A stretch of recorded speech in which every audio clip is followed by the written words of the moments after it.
je suis formatrice, coach et sophrologue caïcédienne. Donc j'accompagne les gens, principalement des adultes, dans leur parcours de vie, soit professionnel, soit privé. Oui, alors le coaching, je le pratique depuis plusieurs années. J'ai eu l'occasion, puisque je suis issue du monde de l'enseignement, en tant que directrice, de pouvoir accompagner des directions.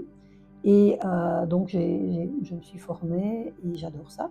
Donc j'ai pris plusieurs techniques comme la PNL, la systémie, l'approche neurocognitive et comportementale, et ça me donne des outils pour faciliter le chemin des gens en fait. Donc l'idée c'est, la personne vient avec une problématique, nous allons définir ensemble les objectifs qu'elle veut travailler, et à partir de là, moi je fournis les outils les plus pertinents, et elle fait son chemin avec moi, dans l'alliance évidemment de confiance entre nous deux.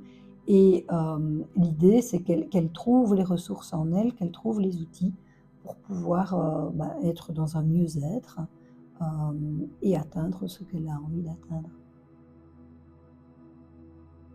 Alors la sophrologie, c'est également évidemment la base de coaching, il reste la même. Néanmoins, en sophrologie, on est dans l'éveil de la conscience, donc par des techniques de relaxation et de respiration notamment.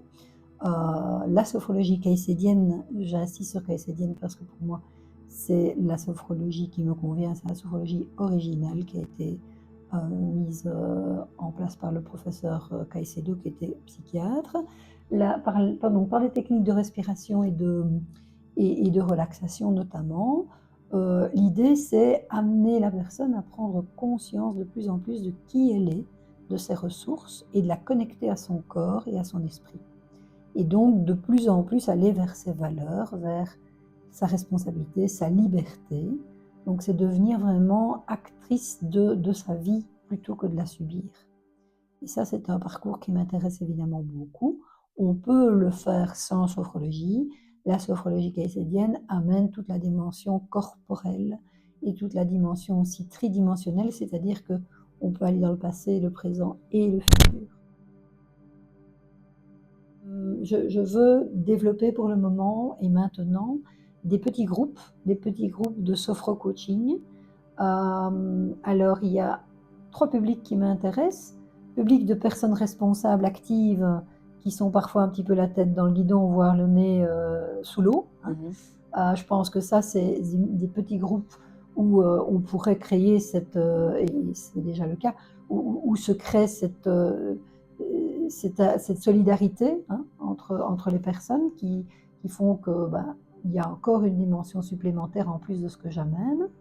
Le deuxième public, c'est le public des jeunes retraités, parce que je me rends compte que on aspire à ne plus travailler, et puis après un certain temps, il y a une grosse dépression, parce que tout d'un coup, on perd son tissu social, si on ne s'est pas bien préparé, on perd parfois le sens, l'utilité.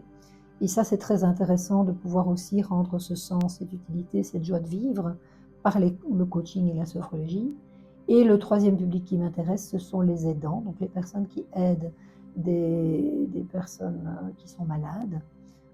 Alors les personnes malades ont besoin d'énormément d'attention, de temps et d'amour. Les aidants sont souvent vraiment très dévoués et parfois s'oublient et peuvent, à un moment donné, entrer dans un cercle vicieux du négatif. Et justement, moi j'ai envie de rendre ce positif, de rendre cette valeur de l'aidant, et qu'il ne s'oublie pas pour pouvoir encore mieux aider la personne avec laquelle il vit ou qu'il accompagne.